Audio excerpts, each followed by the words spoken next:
The crystal chandeliers of the Pinnacle Athletic Club cast brilliant light across the polished marble floors, illuminating Dubai's wealthiest elite as they gathered for the most anticipated event of the season. Rashid Al Mansour, a 52-year-old real estate developer worth an estimated $3.2 billion, stood at the center of the exclusive boxing gym's VIP lounge. His arm draped possessively around his fiancée, Svetlana Volkova, a 31-year-old Russian former Olympic boxer whose striking features had graced sports magazine covers across 3 continents. The private exhibition match had drawn nearly 200 guests: tech entrepreneurs, oil magnates, Hollywood celebrities, and members of Dubai's ultra-wealthy social circle. The club's state-of-the-art facilities, complete with a regulation boxing ring imported from Las Vegas, served as the backdrop for what was supposed to be an elegant display of athletic prowess. But elegance, as everyone would soon discover, is often just a mask for cruelty waiting to be exposed. Keisha Williams had been working as a maintenance technician at the Pinnacle Athletic Club for almost 5 years. The 34-year-old African-American woman took pride in her work, arriving before dawn to ensure every machine functioned perfectly, every surface gleamed, and every detail met the exacting standards of clientele who paid $50,000 annual memberships. She worked quietly, efficiently, making herself invisible to the wealthy members who used the equipment without ever acknowledging the hands that maintained it. That evening, Keisha had been asked to stay late to address a malfunction in the ring's corner equipment. She moved carefully around the edges of the crowd, checking hydraulic systems and ensuring the automated bell mechanism worked properly. She had learned long ago to exist, without disrupting the carefully constructed world of privilege surrounding her, to be present but unnoticed. But invisibility, Keisha would soon learn, has its limits. The disaster happened in seconds.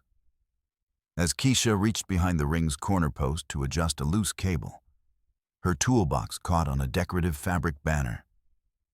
The entire display came crashing down. Championship belt replicas, framed photographs of boxing legends, a crystal sculpture of boxing gloves worth thousands of dollars. The noise echoed through the cavernous space like a thunderclap. Glass shattered across the polished floor, metal trophies scattered like bowling pins. And in the center of it all stood Keisha, her maintenance uniform streaked with dust, her hands still gripping her toolbox, surrounded by the ruins of what had been a $15,000 commemorative display. The music stopped. Every conversation ceased. 200 pairs of eyes turned toward her. Rashid Al Mansour's face contorted with rage. He had been in the middle of introducing Svetlana to a Saudi prince when the crash interrupted him. Now he stood frozen, his champagne glass tilted at a dangerous angle, staring at the destruction before him. "You absolute fool." Rashid's voice cut through the silence like a whip. He strode toward Keisha, his handmade Italian shoes crunching over broken glass. "Do you have any concept of how much that display cost? Those were irreplaceable memorabilia pieces. That sculpture alone was worth more than you make in a year." Keisha stood paralyzed, her face burning with humiliation as she felt the weight of hundreds of judgmental stares. She opened her mouth to apologize, but the words caught in her throat. Svetlana glided forward, her designer athletic wear tailored to perfection, her blonde hair swept back in an elegant ponytail, her lips curved into a cruel smile. "Rashid, darling, this is precisely why certain people should never be allowed at events like this. She clearly doesn't belong among civilized company." "You're absolutely right, my love," Rashid replied, his voice dripping with contempt.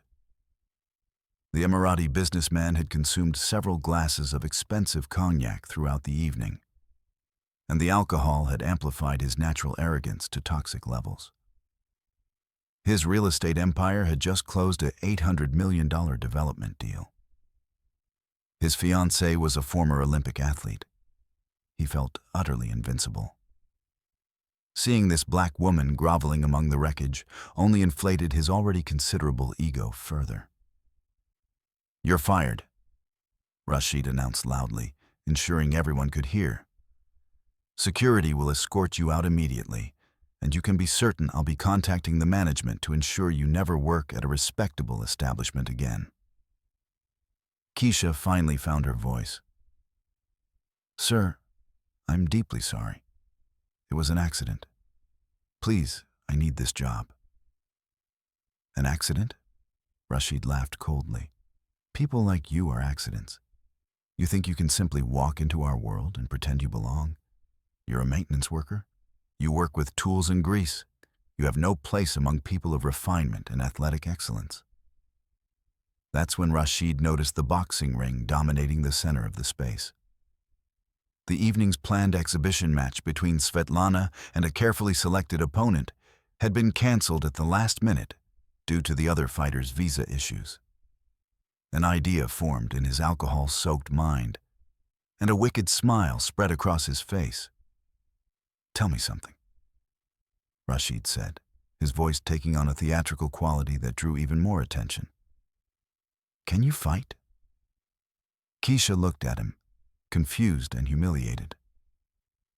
"I don't understand what that has to do with—" "It's a simple question," Rashid interrupted, spreading his arms wide in an exaggerated gesture. "Can you fight?"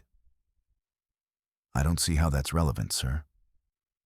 Rashid turned to address his guests, playing to the crowd like a showman.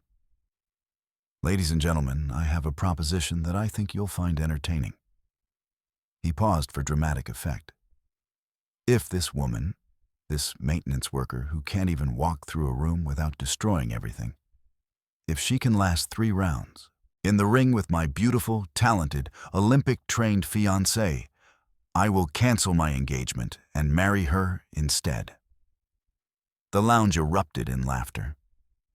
The suggestion was so absurd, so ridiculous, that several guests actually applauded Rashid's audacity. The idea of a billionaire real estate developer marrying a black maintenance worker seemed like the punchline to an elaborate joke. Svetlana laughed loudest, throwing her head back dramatically. "Rashid, you're being absolutely outrageous. This poor woman probably can't throw a proper punch, let alone survive in the ring with someone of my caliber." But Keisha wasn't laughing. She stood completely still, her eyes fixed on Rashid with an intensity that made several nearby guests uncomfortable. There was something in her expression, not fear, not shame, but something else entirely. Something calculating, something patient, something that had been waiting for exactly this moment. "I accept," Keisha said quietly. The laughter died immediately. Rashid blinked several times, certain he had misheard. "What did you say?" "I accept your challenge," Keisha repeated, her voice now steady and clear. "But I want witnesses. Everyone here heard your offer. If I last 3 rounds with her, you keep your word." Svetlana's laughter returned, sharp and mocking. "A condition? Who exactly do you think you are to be making conditions? You're a maintenance worker who just destroyed a $15,000 display." Keisha ignored Svetlana completely, keeping her gaze locked on Rashid. "Well, do you have the courage to honor your word? Or are you the kind of man who makes promises he never intends to keep?" The challenge hung in the air. Rashid felt the eyes of his guests on him. Powerful people, influential people, people whose respect he valued. He couldn't back down now without appearing weak or cowardly. "Fine," Rashid said, smiling confidently. "But when you get destroyed in that ring, I want it perfectly clear that you brought this on yourself.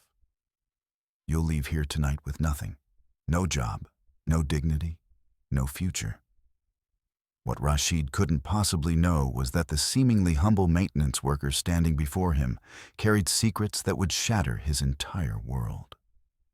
Behind Keisha's quiet demeanor and calloused hands lay a history that would transform this moment of mockery into the most expensive mistake of Rashid Al-Mansour's life.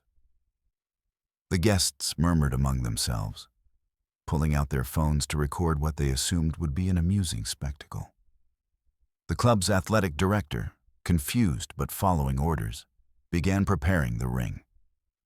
Keisha walked toward the locker rooms, her work boots echoing on the marble floor.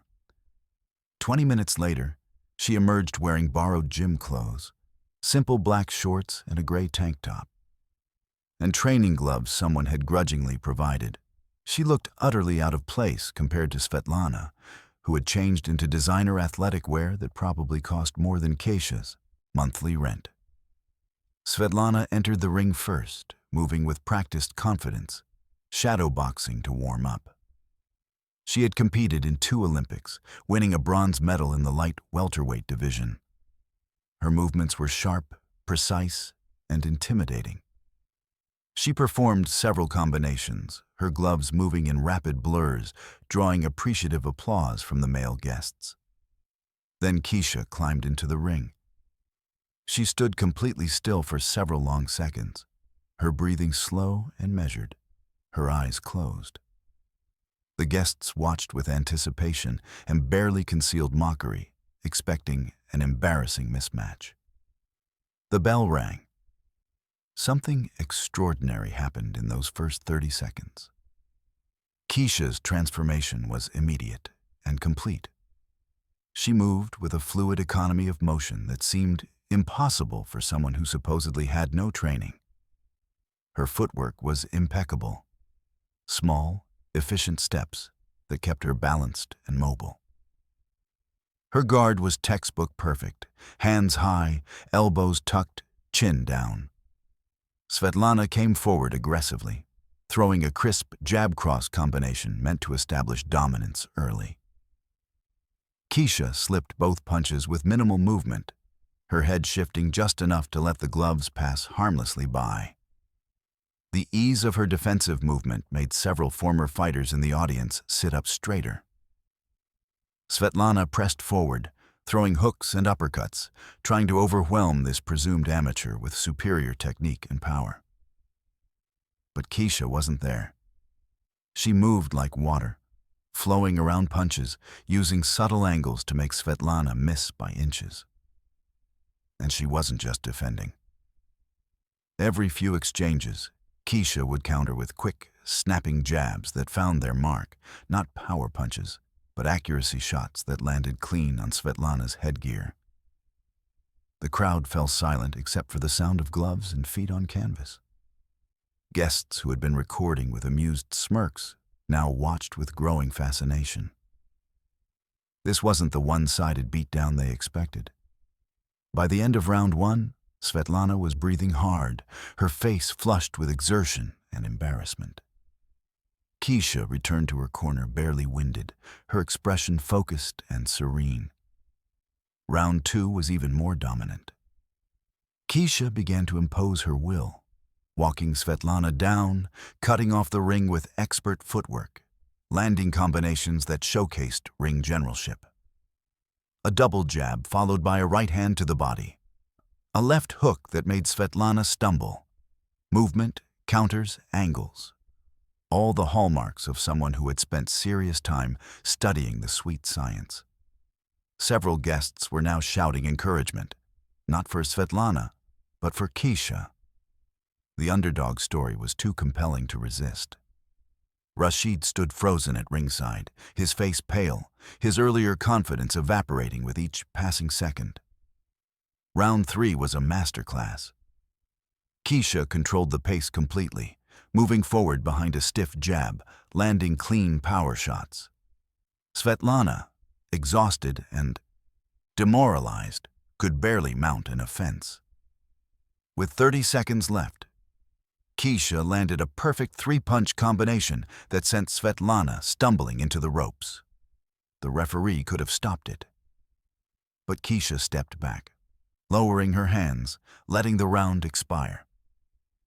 When the final bell rang, the crowd erupted in thunderous applause.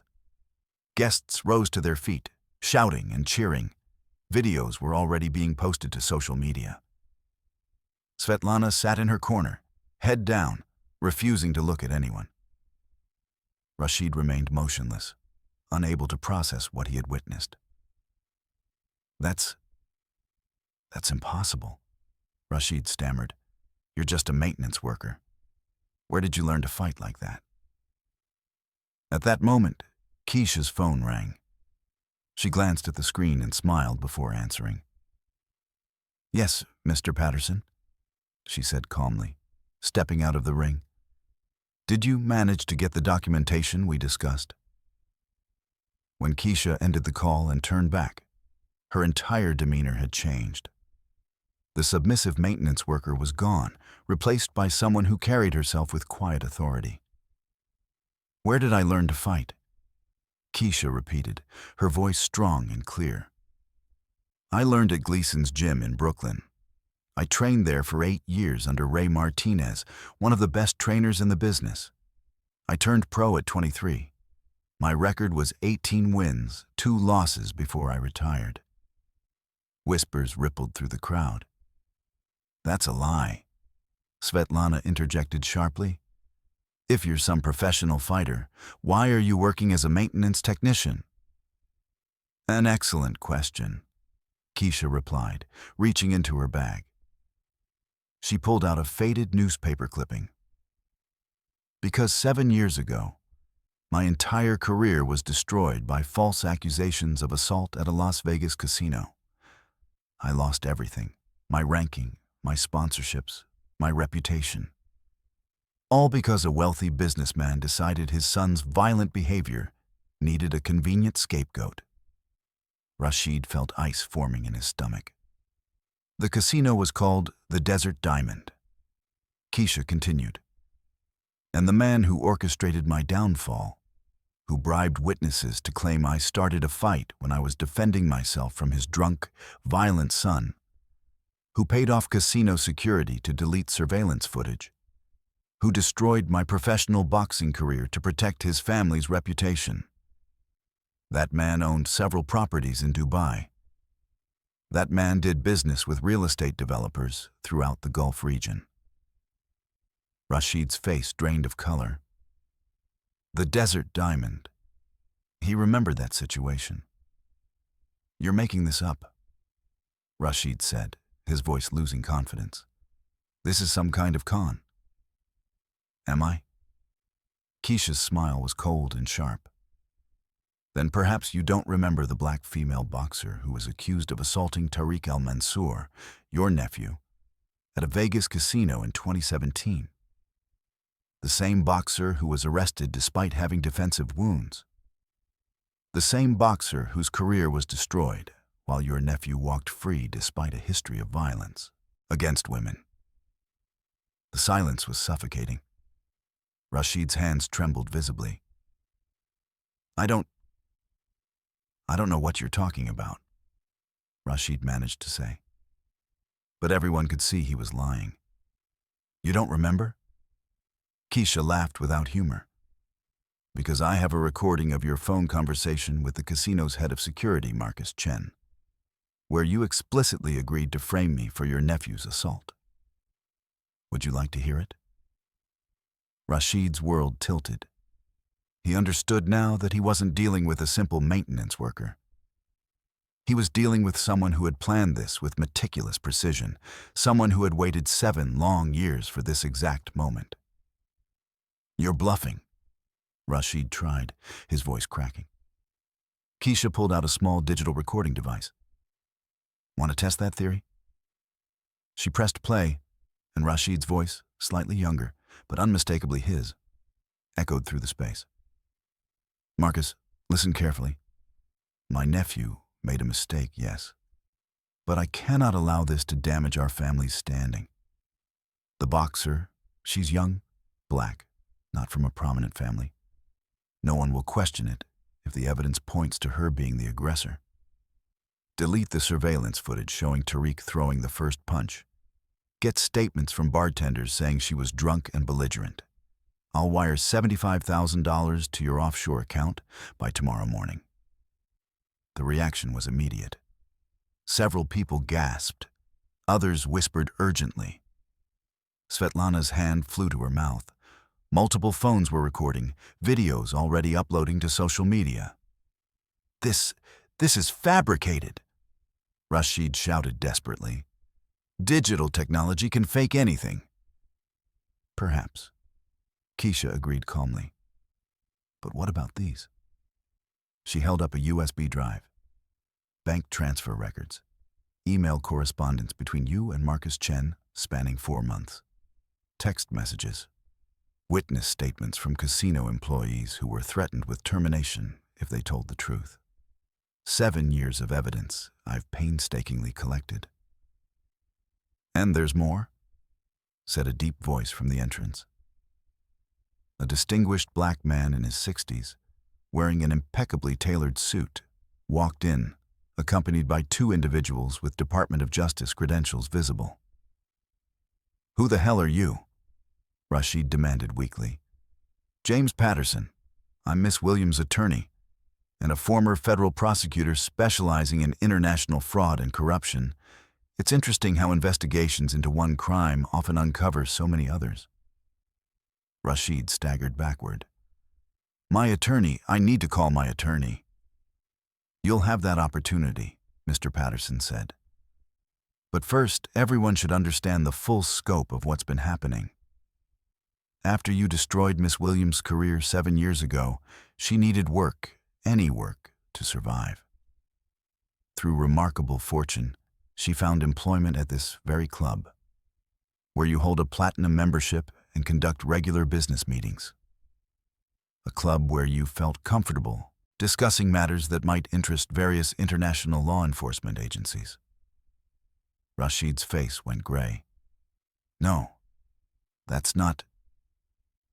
For the past 5 years, I've been here, Mr. Al-Mansour, Keisha said quietly. Invisible. Just a maintenance worker. Present but unnoticed during your conversations where you thought you had complete privacy. You have no idea how much wealthy people discuss when they assume the help isn't paying attention. Mr. Patterson continued. Over 5 years, Miss Williams documented an extraordinary catalog of questionable activities.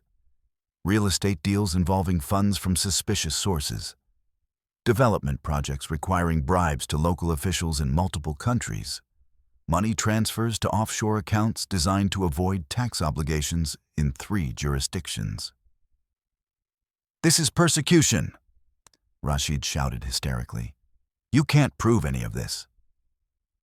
Agent Sarah Martinez stepped forward, credentials visible. Actually, Mr. Al-Mansour, we can prove quite a bit. Your U.S.-based financial accounts were frozen 2 hours ago based on evidence provided by Ms. Williams and verified by our Financial Crimes Unit. We have cooperation agreements with UAE authorities, and there are serious questions about several of your development projects. My accounts? Rashid's knees buckled. That's impossible. Is it? Keisha asked softly. Do you remember the maintenance worker fixing air conditioning in your meeting room when you discussed structuring deals to avoid U.S. taxes? Or replacing light fixtures when you took that call about bribing a zoning official? Or cleaning the steam room when you discussed hiding money from your ex-wife's divorce attorneys? Rashid looked at Keisha with horror dawning in his eyes. You've been spying on me for 5 years? Not spying, Mr. Patterson corrected. Gathering evidence. Ms. Williams never broke any laws. She simply paid attention, remembered what she heard, photographed carelessly left documents, and ensured everything was documented properly for court. Remember the Desert Diamond Casino? Agent Martinez added. The FBI has reopened the investigation. Your nephew Tarek wasn't involved in just one assault. 6 women have now come forward with similar stories. One pattern might be dismissed. 6 creates a very different picture. Svetlana suddenly ripped the engagement ring from her finger and threw it on the floor where it rolled to Keisha's feet. You're a monster, Svetlana said, voice shaking with fury. You told me you were respectable, a man of integrity. I'm not marrying a criminal. I'm not attaching my name to whatever this is. Svetlana, please. Rashid reached desperately. Don't touch me. She jerked away violently. You're disgusting, framing an innocent woman, protecting a serial abuser, bribing officials. I want nothing to do with you. She turned to Keisha. I'm sorry for what I said earlier, for how I treated you. You have more integrity than I've ever had. Svetlana swept out, leaving Rashid standing alone and exposed before 200 witnesses and 100 phone cameras. There's no justification for what you did to me, Keisha said, voice steady but emotional. You destroyed my career, my reputation. You forced me to abandon everything I'd worked for, all to protect your violent nephew. Rashid turned desperately. Keisha, please. We can work this out. I have money. Name your price. With what money? Keisha laughed bitterly. Your accounts are frozen. Your assets are under investigation. And the most beautiful part? This entire scene is being recorded by dozens of people. It'll be trending within the hour. By tomorrow morning, every major news outlet will run this story. As if summoned, journalists pushed into the space, cameras and microphones ready. Mr. Patterson had clearly alerted the media. Mr. Al-Mansour. Reporters shouted questions about money laundering, the assault cover-up, the boxing challenge. Nah. No comment. Rashid tried to hide. I need my attorney. Camera flashes illuminated his sweating, panicked face. The man who had stood so confidently an hour earlier, mocking a woman he considered beneath him, now looked utterly destroyed, his world collapsing while hundreds watched. Agent Martinez approached with documents. Mr. Al-Mansour, while we don't have authority to arrest you here in Dubai, I'm serving you with a subpoena to testify before a federal grand jury regarding multiple financial crimes. You're strongly advised not to leave the UAE, as there will be additional legal proceedings. As she handed him the papers, Rashid looked at Keisha one final time. Why? Why wait so long? Why go through all this? Keisha's expression remained cold. Because I needed to be certain. I needed evidence that would stick. I needed to ensure when you finally fell, it would be complete and permanent. I couldn't risk you wiggling free like 7 years ago. She added quietly, because I wanted you to feel what it's like to be humiliated in front of people who matter to you. To have everything crumble in a single moment, to experience the exact type of public destruction you inflicted on me. As Rashid was surrounded by lawyers and journalists, Keisha remained standing near the ring, surrounded by the aftermath and the ruins of Rashid Al-Mansour's empire. For the first time in 7 years, she felt truly free. 6 months later, Keisha Williams stood in the Brooklyn Community Boxing Center, watching teenagers from underserved neighborhoods working the heavy bags. In minutes, she would conduct her first seminar as head coach and executive director. The story had spread like wildfire. Maintenance workers knockout. How one woman exposed a billionaire's corruption, read the New York Times headline. Opportunities had flooded in. Promoters, brands, filmmakers. But Keisha had been selective, choosing projects aligned with her values. Mr. Patterson appeared at her door, smiling. Ready? Keisha nodded. I've been ready for 7 years. Legal proceedings concluded yesterday, Mr. Patterson said seriously. Rashid cooperated with authorities in exchange for reduced charges, substantial fines, restitution to multiple victims, banned from U.S. business indefinitely.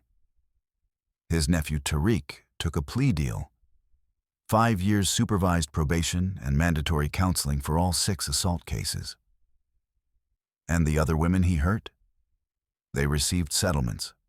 More importantly, acknowledgement they were telling the truth. Several want to meet you to thank you for standing up when they couldn't. And Svetlana?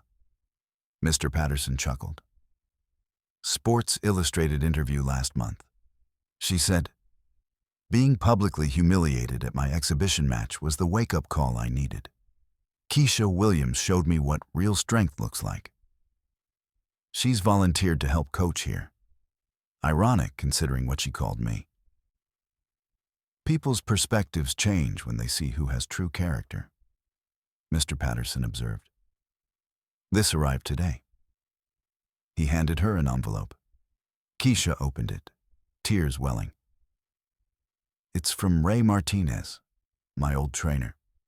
He says he never should have doubted me, and he wants to work here, train our advanced students free of charge. Will you accept? Keisha looked at the Brooklyn skyline.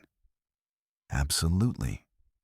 And I'm establishing a scholarship fund for young women who've faced false accusations or legal injustices. I want to teach them more than boxing. I want to teach resilience, strategy, patience. I want to show them that no matter how powerful the forces against them, if they're smart, determined, and patient, justice can prevail. The assistant director knocked. Students were ready.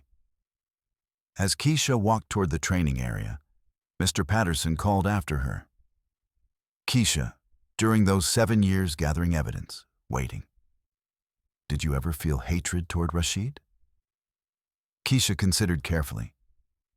At first, absolutely. Consuming, burning hatred that kept me awake. But I realized it was poisoning me.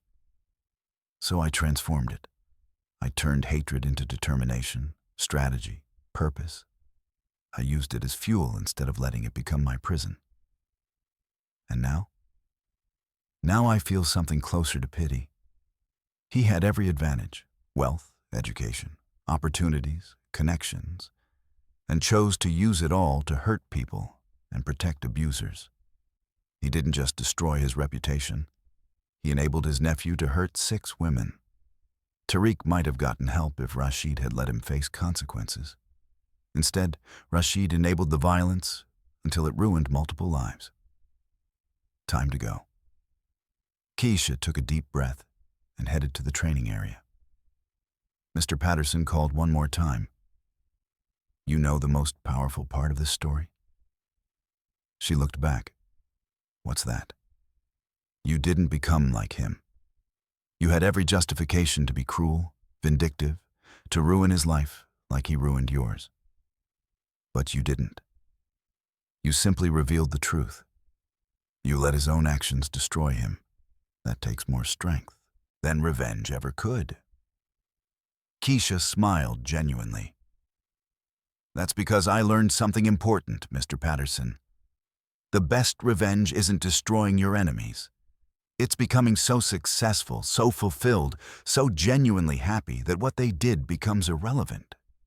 They tried to write my ending. Instead, I wrote my own.